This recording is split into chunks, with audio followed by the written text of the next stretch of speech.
My top 5 tips for making this the best month ever.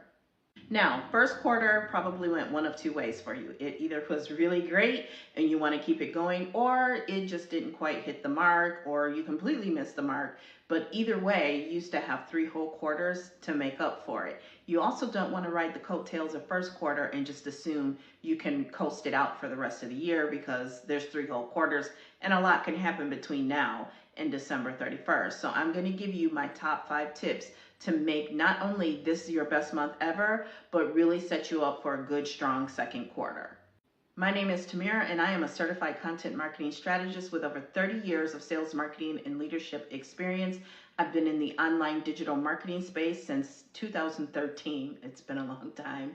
And I have not only sold multiple 6 figures in products, digital products, services, courses, you name it, beauty products. I have also helped my clients do the same. These are the top 5 things that I think you need to have in place right now, today. If you don't, it's not the end of the world, but you are going to want to act very quickly and get them in place. With that being said, number 1, if you want to have a really strong month, you need to have goals, right? You have to begin with the end in mind. If you don't know where you're going, how do you know when you've gotten there, right? So you need to have goals. Those goals are going to be very basic in the beginning, and then you can build on them and get more elaborate. But it always is going to boil down to how many people are you going to serve, both new and existing. So existing customers might be people who are on some sort of subscription or membership program, or that you know that if you launch, there's a very high chance that they are going to buy. And in the beginning, if you're brand new, you're not going to have that existing number, and that's okay. You're going to go for a goal of the new customers that you are going to reach and serve this month. So you want to have those goals down pat. And by knowing how many people you're going to serve, if you already know your price point, and you should be able to determine your revenue goal for the month. How much money do you absolutely bare minimum need to make this month should be the bare minimum of your goal. And from there, you can grow it each month. But no goal, no revenue. Number 2, I already mentioned it a little bit. You need to know exactly what products you're either launching, reintroducing, or just flat out promoting this month. And I'm going to give you a hint here. The fewer, the better. This idea of promoting a different product for each day of the month is really not a good idea. You really want to have your core products that you are going to promote, either because it's seasonal or because it's your hero product that you know people are going to be buying because it's your best-selling product. And you want to know what products you're promoting, and you want to know what your promotions are. Your promotion period, like I said, should not be daily. It should either be weekly, 2 weeks, 3 weeks, or for the entire month.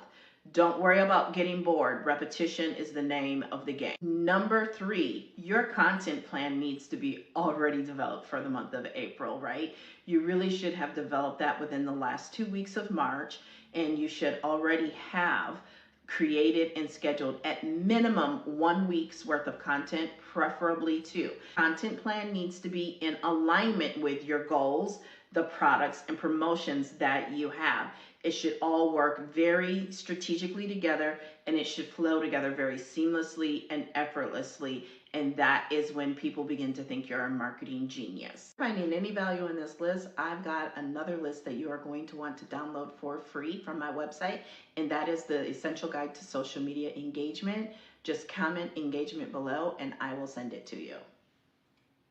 Number 4, what is your daily method of operation to meet these goals, to promote these products, and to get your content out there? Well, how many posts a day are you going to make, and on what platforms? That's part of your daily method of operation, but that by itself is not your daily method of operation, because your daily method of operation should also include things like, how are you going to get more visibility in person? How are you going to do outreach? Those are all part of the mix that not a lot of people are talking about. But if you want to make this your best month effort, you're going to pull all stops. When they say, what do? You're going to say whatever it takes. And that might include doing things like outreach. Daily method of operation is also going to be heavily centered on your income producing activities. You have to know what activities give you the most bang for your buck, which in this case is your time and effort, which activities do you engage in are going to generate the most new customers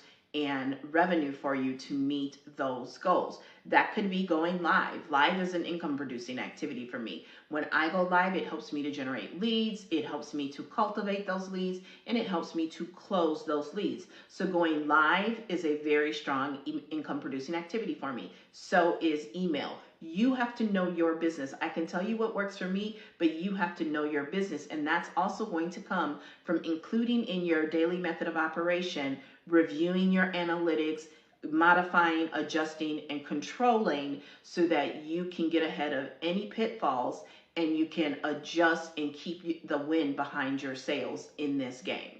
It's also where your time management comes in, right? Because there's only 24 hours a day, 7 days a week, 365, and we're all given that same 24 hours if we're lucky and we get that wake-up call. It's important to allocate time for content creation and distribution, because that content needs to be out there. And if you want to be omnipresent, and you do, doesn't mean you're actively working, but you still want to get that content distributed to multiple platforms, and you need to allocate time for that in your daily method of operation. You also want to make sure daily that you are checking your sales as well as your website traffic, because website traffic equals sales, right? And number 5, lastly, actually deserves its own standout on the list, because so many people, especially when it comes to online marketing, very few people talk about this piece and very few people actually engage in it, and that is follow-up, right?